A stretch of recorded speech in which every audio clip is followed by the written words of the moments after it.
उत्तराखंड में आज कांग्रेस की एक बड़ी बैठक हुई जिसमें तमाम वरिष्ठ नेता शामिल हुए। कांग्रेस आने वाले चुनाव में किस तरह से तैयारी कर रही है, इसको लेकर के हमारे साथ बात करने के लिए कांग्रेस के प्रदेश अध्यक्ष करण मेहरा हैं। जानेंगे उनसे आज जो बैठक हुई उसमें क्या मुद्दे रहे, आज बैठक में क्या मुद्दे रहे और आने वाले चुनाव में किस तरह की आपकी तैयारी है। देखिए, आज की बैठक में आदरणीय शर्मा साहब जो हमारे सह प्रभारी हैं वो भी उपस्थित थे और सभी वरिष्ठजन थे।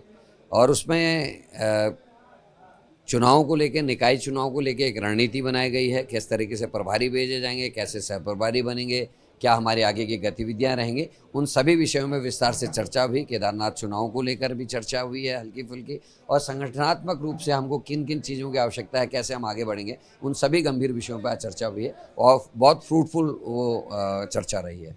आज सारे कांग्रेस के नेता एक मंच पे दिखाई दिए कि आने वाले चुनाव में एक मंच पे दिखेंगे। देखिए, कब कांग्रेस के नेता एक मंच में नहीं दिखाई दिए। कल रुद्रपुर में सारे साथ एक मंच में थे, ईडी वाले में हम यहाँ थे तो बाकी लोग विधानसभा में साथ में थे, आज साथ में है, कल भी साथ में थे और आने वाले कल में भी साथ रहेंगे।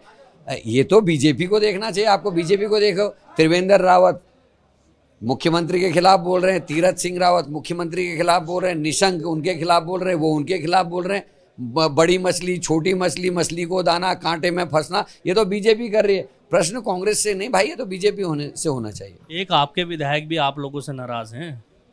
मेरी जानकारी में नहीं। कौन विधायक? हरीश धामी जी ने काफ़ी उन्होंने हंगामा काटा विधानसभा सत्र के दौरान कि आप ही के नेताओं ने उनको उनकी बात नहीं रखने दी और बाद में उन्होंने शिकायत करने भी शायद मुख्यमंत्री के पास गए। देखिए, बिल्कुल गलत है।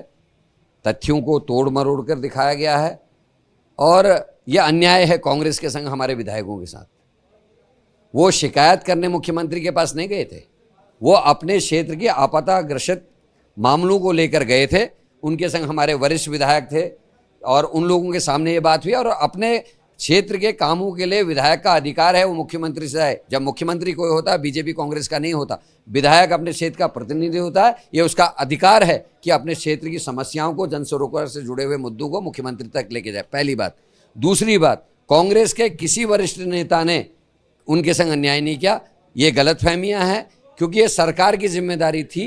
पूरा उत्तराखंड इस समय आपदा की चपेट में है।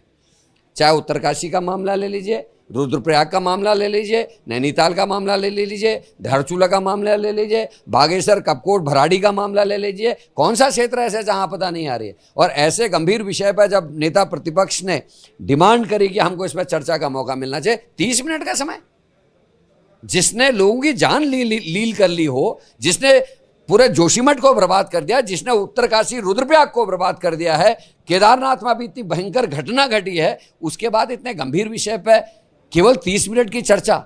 ये तो भारतीय जनता पार्टी की सरकार को धिक्कार है इस बात का कि इतने गंभीर मुद्दे पे 30 मिनट की चर्चा कराई। अगर 2-2.5 घंटे की चर्चा कराई होती तो हर विधायक को अपनी बात कहने का मौका मिलता। और ये नाराजी हरीश धामी की सरकार के खिलाफ है, सरकार की विधानसभा की कार्रवाई के खिलाफ है।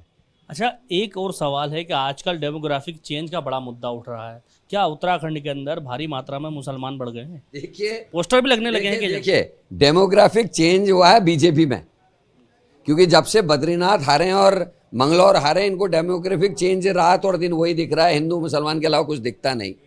मैं इनसे पूछना चाह रहा हूं, ये पोस्टर्स का समर्थन कर रही है।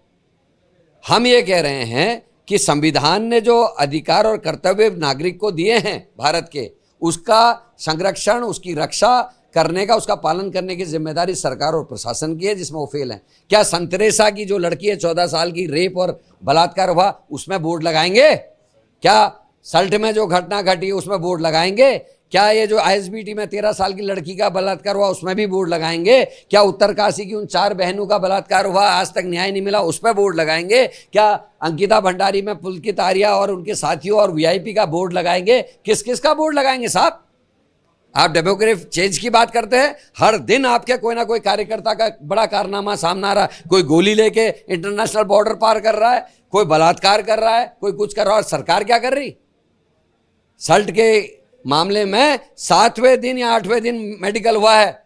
7 और 8 दिन बाद अगर किसी बलात्कार हुई लड़की का मेडिकल होगा, क्या रिपोर्ट्स होंगी? ये आप भी समझते हैं और हर पढ़ा लिखा हुआ आपका दर्शक भी समझता है, हम भी समझते हैं। और उस कमजोर केस के तहत उसकी जमानत हो जाती है। चंपावत में इनका मंडल अध्यक्ष पकड़ा जाता है, कमजोर केस बनाया जाता है, वो जमानत पे बाहर होता है। क्या ये डेमोक्रेटिक चेंज है? सरकार इस पे भी कुछ देगी? बांग्लादेश के लोगों को बचाने के लिए जुलूस निकाल रहे हो, आपके पार्षद शामिल, आपका अध्यक्ष शामिल, और उत्तराखंड की बेटियों का बलात्कार हो रहा, किरण नेगी से लेके अंकिता से लेके संतरेशा में किस किस के नाम गिनाऊं?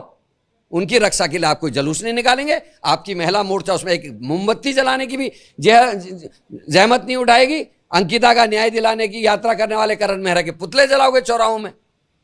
उत्तराखंड के डीजीपी कह रहे हैं कि जनमानस की भावनाओं को भी समझना पड़ेगा। देखिए, डीजीपी साहब को भी जनमानस की भावनाओं को समझना चाहिए, सरकार की जनभावना को नहीं।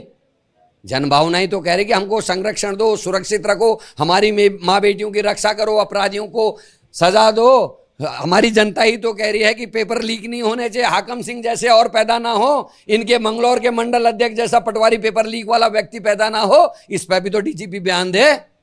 केवल यूसीसी, लव जिहाद, लैंड जिहाद, अरे गरीब किसान, हमारे बेरोजगार, महंगाई, कौन बोलेगा इन पे? रोज के बलात्कार, इन पे कौन बोलेगा? मेडिकल रिपोर्ट चेंज करने में कौन बोलेगा? तमाशा बना रखा है हर चीज को। चुनाव और वोट की राजनीति देखने वाले लोग नफरत हो गए ऐसे लोगों से।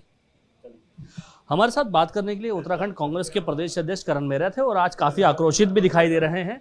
और आज कांग्रेस के तमाम नेता एक मंच पे दिखाई दिए। अब देखना ये होगा कि आने वाले जो निकाय पंचायत चुनाव है और उपचुनाव है उसमें क्या सभी नेता एक मंच पे दिखाई देते हैं। साथ ही कांग्रेस ने सीधे तौर पे कानून व्यवस्था को लेकर के राज्य सरकार को भी घेरने की कोशिश की है।